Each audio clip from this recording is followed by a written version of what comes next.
Welcome to the latest episode of Five on the Floor. Welcome to the latest episode of Five on the Floor of the Five Reasons Sports Network. Thanks for joining us on your favorite podcast app on Apple Podcasts, Spotify, and the Five Reasons YouTube channel, and on Android, Spotify, or the Five Reasons YouTube channel. Also, check out Off the Floor. We had a bunch of new members come in the past few days. We appreciate you. We're nearing 1,000 paid subscribers on there. These are the most educated Heat fans. I'm not going to say they're the most annoying because we love them all. Check them out. 10 different channels plus the stage shows. We just finished up with the draft channel. We'll be converting other channels soon. Again, this is the best place to talk Heat, the most Heat information, conversation, and more. It's Off the Floor. Also, check out Prize Picks. Use the code 5, F-I-V-E. Put down your $5. You get $50 to play right away. Again, Prize Picks legal in the state of Florida. You can play the Flex Plays again now as well. Flex Friday, Taco Tuesday. It's all there. We know there's no NBA and NHL right now, but you do have MLB, and you also have WNBA and more. So check it out. Prize Picks. Use the code FIVE. And now, today's episode.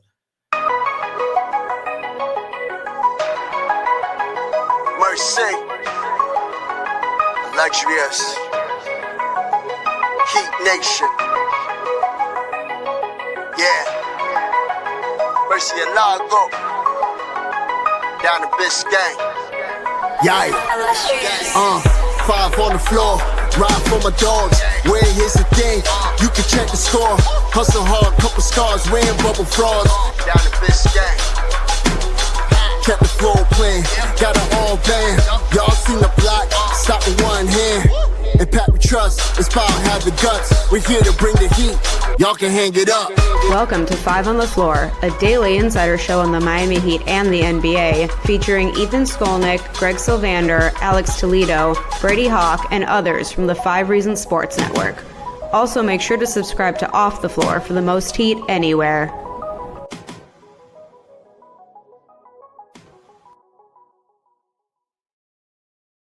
All right, we're going to do this now together, both of us, because people doubt my ability for good reason.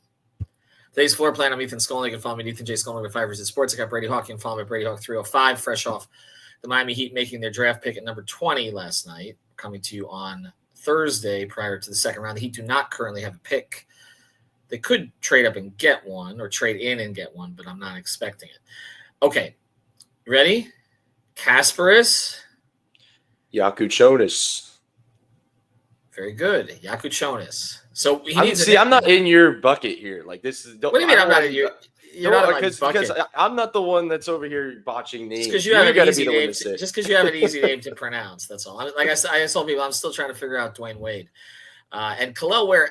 I have ever since he was drafted. I screw the apostrophe up every time. Well, people have said before, I don't like Kel'el is given different answers, I think, on what his name is. Because I remember there was times early on where he said like Khalil, and then it turned into Kel'el. So that one I understand. Pella Larson, Keyshawn Johnson, wow. Right? Okay. You're good at this. Took me a year. All right. What are we gonna call him? Because I'm not calling him that. Everybody calls him KJ. I've seen that. We can't do that though. They got Keyshawn Johnson on the roster. We can't do that. We have to call him something else. I guess they called him Yaku over in Barcelona. We can call him Kasper. That's something we have to ask him. It is something we should ask him. Actually, my Spanish is fluent, so I'll use that. Yeah, it's not, but it's close enough. Okay, let's get into what he's going to mean with this team. And there's a lot of different angles we're going to cover, and there's also possible trades that still may be made. So I want to acknowledge that as we get into this. But let's look at him with the current roster and how he might fit for at least the chance to play early. And there is a misconception that Erik Spoelstra doesn't play rookies. He does play rookies. He has played rookies. He played Tyler as a rookie, played Hawk as a rookie. He obviously played Ware as a rookie. Jovic took a little bit more time, had to go to the G League and all that. But he has played rookies, okay? I'm going to make an argument on a separate podcast that this needs to be the lean into the young team time. Like, I do not want to see, and we are going to see it, by the way, but again, we'll do this on another podcast. If Terry Rozier is still on the roster, if Alec Burks is re-signed, we're going to see times where there's what is perceived as progress stopping of the young guys so that they kind of learn their lessons on the side. And I don't think this is the time for that with this team. I think you just got to play the young guys and let them roll. and see where it goes. You have some losses. It happens. But let's look at his role with the current team. If he makes enough progress in camp to show he can play early this year. And I'm just going to start with the obvious one that everybody's going to talk about because, Davion Mitchell, we don't know what's happening there. A lot of that is financial related, what kind of offer he gets. Nets, who I thought would be a suitor for him, drafted a couple guards last night. I'm not exactly sure who is going to make a run at Davion or how high the Heat are willing to go to keep him. I would still like to see them bring Davion back. Do you agree with that? 100%. I would still bring him back. And he's still going to be their starter, to be honest. Like, this is not, as much as you're going to lean into it, they're not going to lean into it fully in the direction if they re-sign Davion, where this guy's starting in his rookie season and Davion's coming off the bench, even though I think a lot of fans might like that idea. They might like it, but I think they like Davion so much 100%. that they'll be fine with it. I think it's more, if you're playing Rozier or Burks or one of the others. I mean, I think there also may be some interest in seeing what Larson can do in the second season also. And there's development that can be done there. Okay, so we'll get into the fit with Davion in a second. But the fit that matters is Tyler Herro. So, Brady, and I know that you don't really agree with this comparison, but of course, any European player who comes over, who's got a little wiggle, and I made the same mistake with Larson last year. And actually, we even asked Larson about it.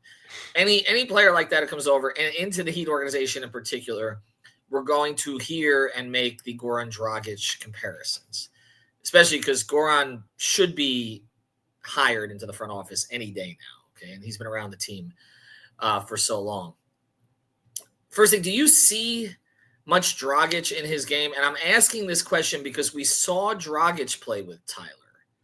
So I'm trying to draw a comparison between play styles. So let's start there. Do you see much Goran in his game? If I'm being honest, not at all. I don't see it. I've seen that comparison made a couple of times last night. I just don't love it. Like I said, when we were talking about Ben Serif before the draft, I was like, okay, if this guy lands in Miami, we're going to hear the Goran Dragic comparisons because those are real. Like, he actually has a similar play style. I don't really see the similar play style. I mean, Goran didn't have the playmaking ability, the pure playmaking ability that Kasparas has. Like, he just has that clear knack of a point guard ability, looking over the defense, being able to make passes that just other guys can't make. And I'd say Goran just had. I'll say I think the only way, because Adam Simon last night was talking about the finishing, how like he just felt like that was one of the most underrated parts of his game and all that stuff. And I guess you could say that the only comparison I can make is the finishing and like the drawing contact stuff. I was pointing that out last night, that I just like the way that Kasparas can, like, he goes into the body of guys, he'll go into the chest of a player. That's what Goran did. I mean, he was he just would embrace contact. But other than that, I mean, I don't know. I just don't really see the comparison. Like, Goran had the ability to switch on and off the ball. He's a really good pick and roll player, but like I see Kasparas, even though he's been like all of his reps in college were all on the ball. Like, that's why the turnovers were so high. That's why the 3-point percentage was a little bit lower at 32%. It's because all of this stuff was tough on ball step backs and shots, where I think you're going to see him settle into a role here where maybe the shots become a little bit easier. It's a little bit more spot ups. He has a really good like form. Like, there's nothing like you're thinking there. He has a good shot. It's just about making his looks a little bit easier. But yeah, I wouldn't say I love that comparison, and I definitely wouldn't go as far as saying like we could compare the Goran Tyler fit to this fit, because I think those are the kind of apples and oranges. Well, the part about Goran too was Goran created primarily for himself. Like, Goran would like you said, he was a very good finisher, obviously, but also he had that little kind of, he'd get in the lane and then rotate his body both ways and hit that little sort of, not a runner in the lane, but that little short shot that he would make a lot. And again, it was for him. That's the relief scoring that he gave the team, particularly, two different ways. One in the 16-17 season where it was him and Dion and it was all drive and kick, and they played off of that. And then in the bubble year where Goran, took the scoring lead, alongside Jimmy, but at times more than Jimmy. During that run. And so he was creating for himself. When I'm watching this kid's highlights, he's creating for others primarily. And so that's one of the core differences here. But I understand where the comparison comes from. It's pretty obvious. And the preference for contact and the willingness to take contact that is similar. That I see some of Goran. But again, I saw that with Larson too. Larson likes contact. He likes getting in the lane. But Larson is not a put the ball in his hands and make plays type guy like this kid is. All right, so let's get to the Tyler fit here, because I'm not expecting a rookie to start at point guard with this team. I'm not, okay, unless he just blows everybody away in camp. And then Eric Spoelstra probably still will make him wait, because that's the way that this tends to work. But if you put the two of them together, the first concern that comes up is that backcourt going to be able to defend? And this is why, to me, the Davion re-signing is important. First thing, Davion is still on their age timeline. He's 26 and a former first-round pick, so they can all grow together.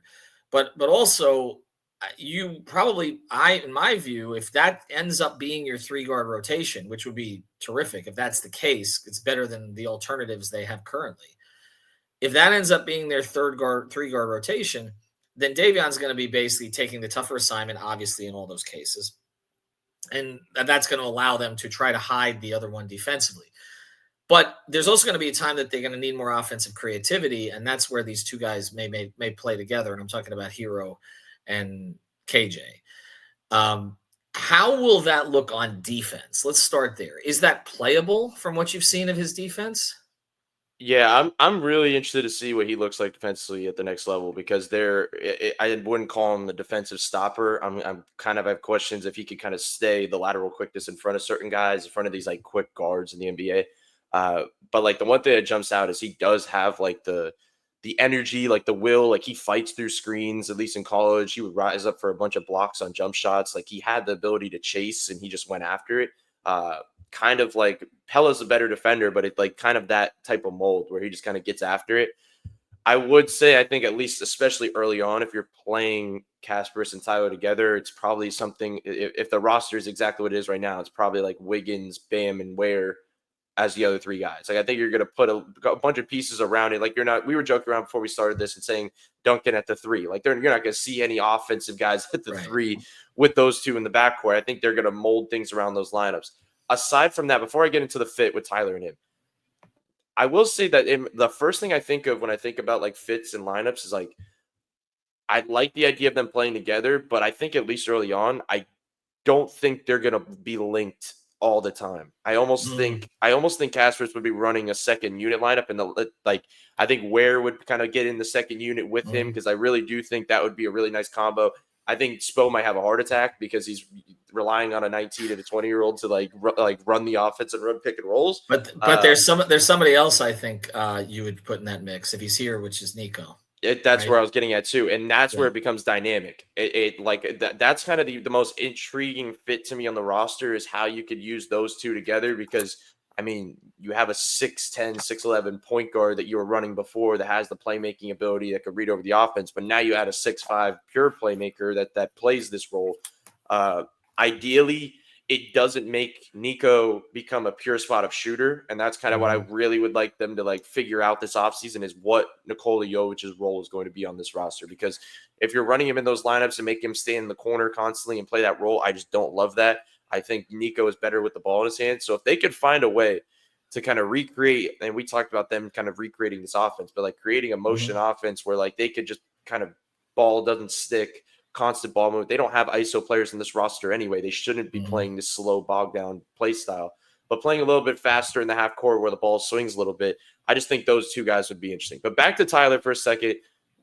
This is what you wanted for Tyler, right? You wanted a playmaking point guard. You wanted somebody that could get the ball in his hands, that he could play off the catch, he could play spot ups.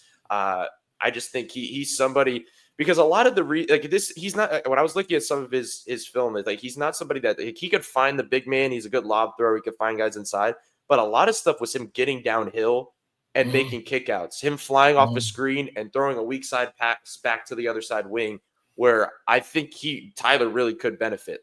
I don't think it's going to be a case where defenses in college are going to fly at Kasparas early on. He's going to have to make them earn it. They're not going to help off Tyler to go help on his drive.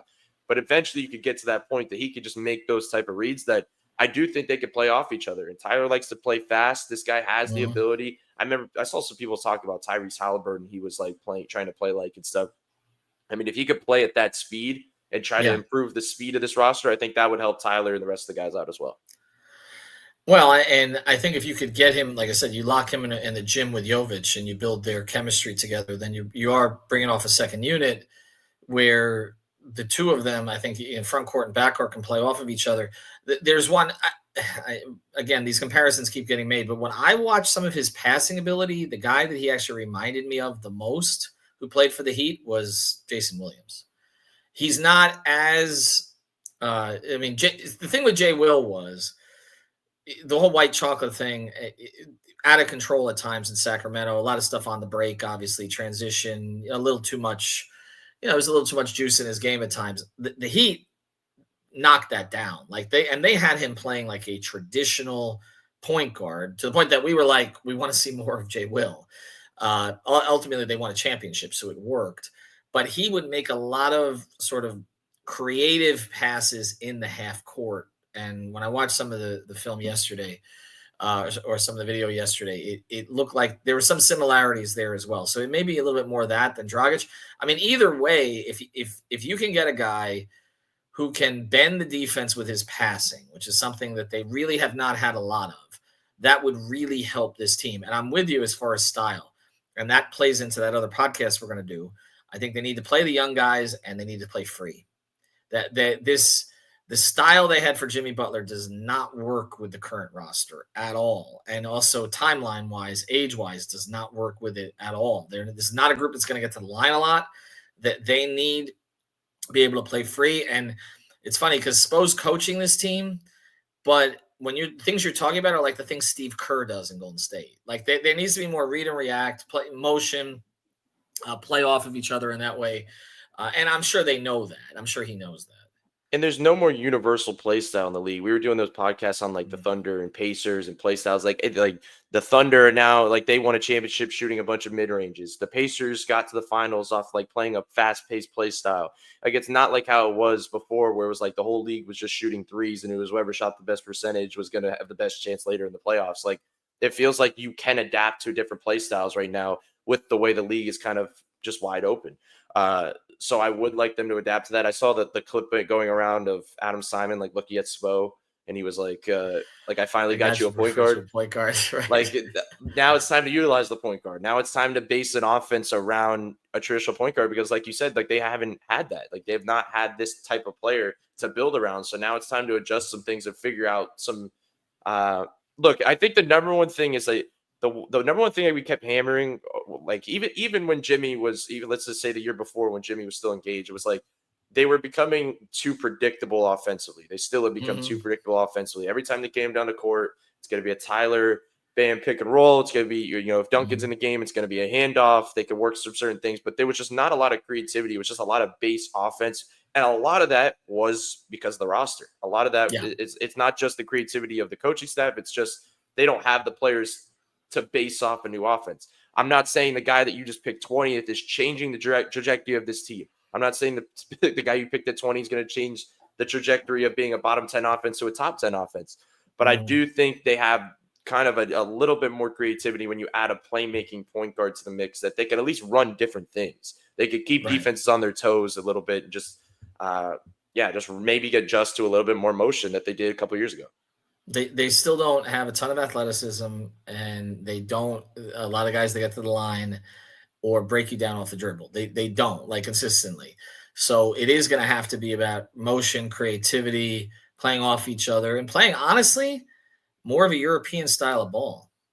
And that's where I think that Spo's time coaching Team USA, coaching against some of those teams.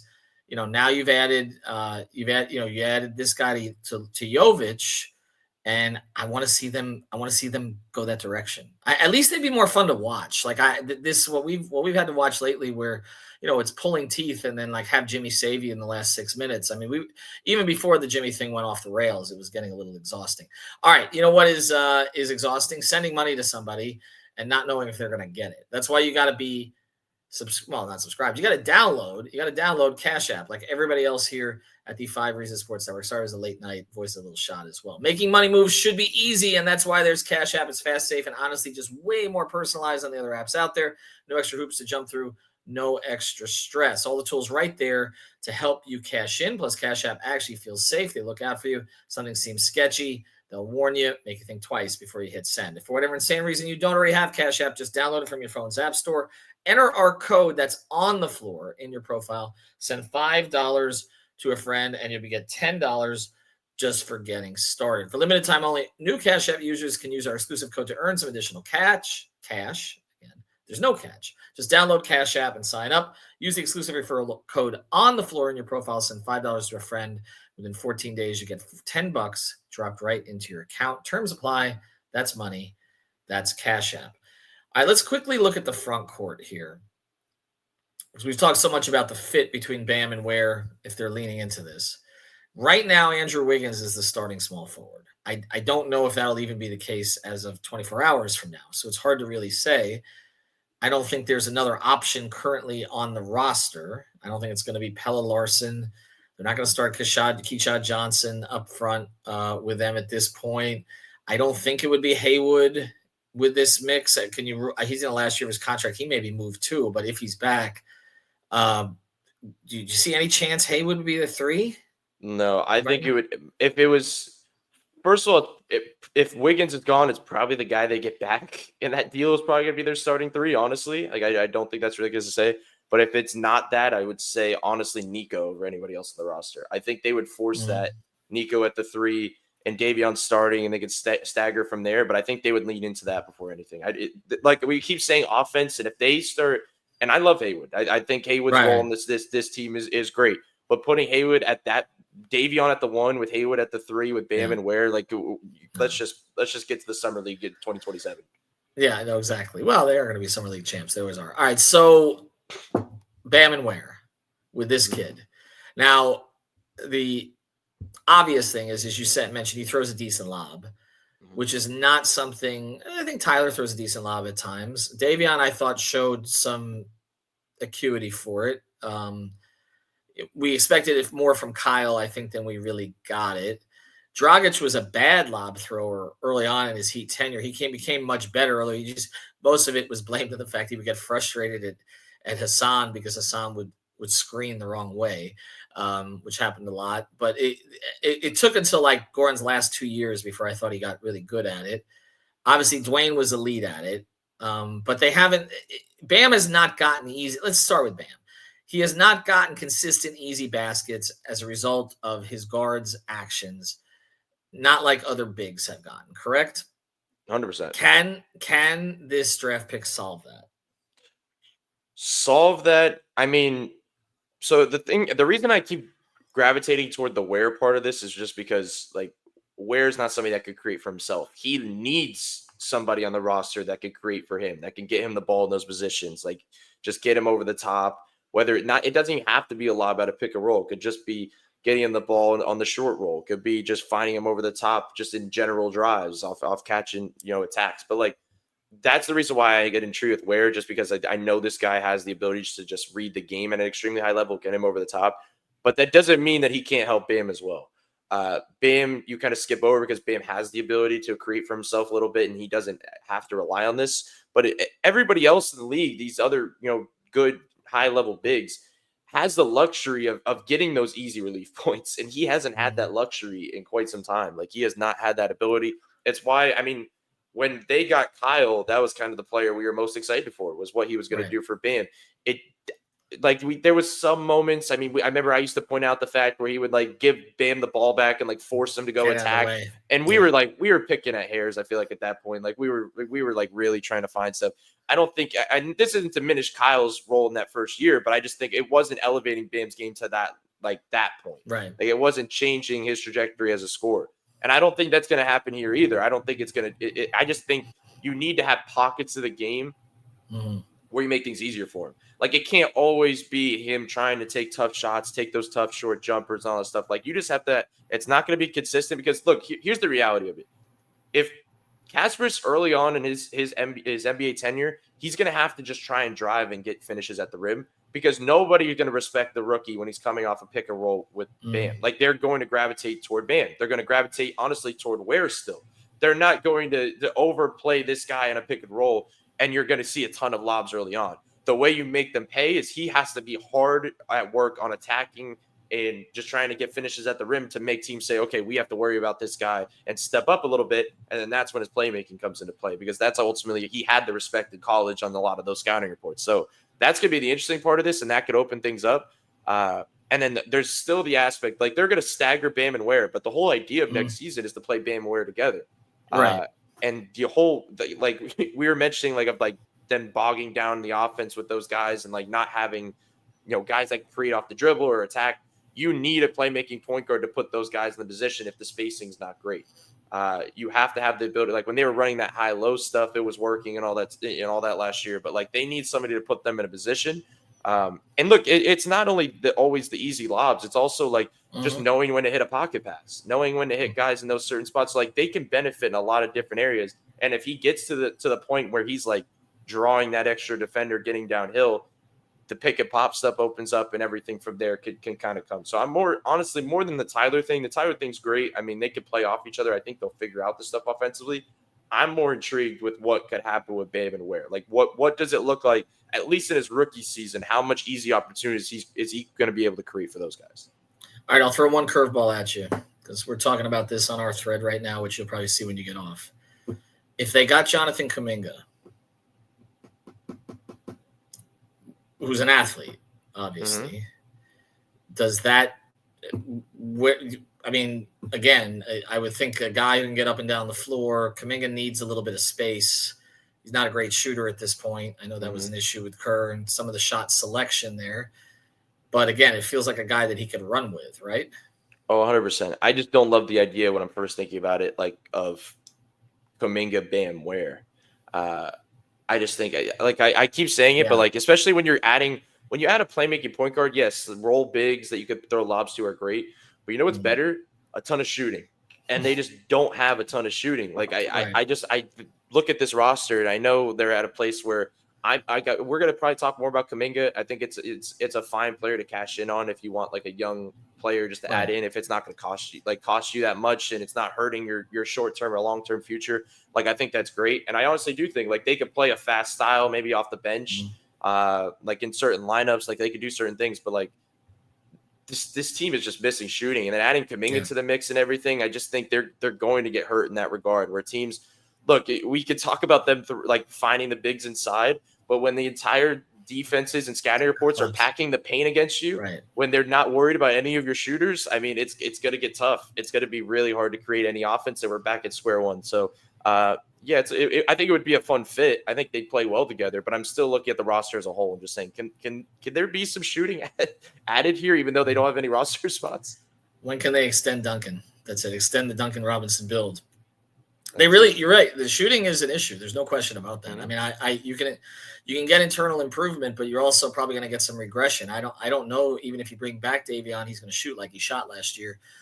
And you just don't have a lot of guys where their best skill is as a shooter. You have Tyler, right? You have Tyler, and likely bringing back Burks, I think. But beyond that, there's not a whole lot on the roster. It's like, okay, can someone get to Haywood's level, right? Where Haywood improved. Like, that's what you're hoping for Hawkes right now, right? Can Hawkes get to Haywood's level where at least you're not like sort of covering your eyes when he's lining up from the corner? They've got to get to that. They got to find a couple guys that you just know gets in the game. Okay, that guy's got to be they've had Duncan. They had Max, they've had Duncan, and last year when he played, they had Burks. All right, Brady. Maybe they'll find it. Like they've had the luxury of finding these guys in the two-way in the undrafted realm. Like they haven't had like a high-level specialist in a while. Like it's always been them coming. Well, they tried Swider. They tried Swider, right? And that was, but you could tell like he had stone feet. Like you could. On the defensive end, he won them 2 preseason games though. It was great. Memories. Well, that's what we're hoping for. But yeah, if they could, I mean, look, we'll see what happens after the second round. But if there's some guys, maybe they can find another, bet on. Guy. Look we keep saying this, but like the one guy that like keeps, deserves a ton of credit is Adam Simon. The fact that he keeps finding these gems, and we're not going to crown this guy yet, like the guy they just drafted, but I think it's pretty clear that they pounced on the high level talent and they got a guy, but he's continued to kind of find these guys, and he's kind of been the one to improve this roster year over year, at least like slightly, just getting these young players in the mix. Him and his team, and I want to include guys like Askins and others who are part of that group, but that has been the part of the organization, you look at the different facets that you've got to get right. That is the part where you still have the most confidence. And I feel like if they just got Spo better players, we'd start to regain the confidence in him too. Mm-hmm. You're confident in Andy to manage the cap, but then it also becomes, are you confident to be able to make the big move when it presents itself? And because of asset management, other things that have happened, some of it's circumstantial, they have not been in position to pounce. So this is about and this will be another full episode, and we're going to close this one here. But Adam Simon talked yesterday about layering the roster, different kinds of players, and in terms of where they are age-wise. The Heat have typically strove for a 5-5-5 philosophy, like 5 on the young end, pre-prime, 5 prime, 5 kind of veteran, post-prime. This roster leans way more pre-prime into prime than they've had in a while. Okay. And honestly, I'm fine with that. If that again, full episode we're going to do on that. But if that's the thing, then do it. Play them.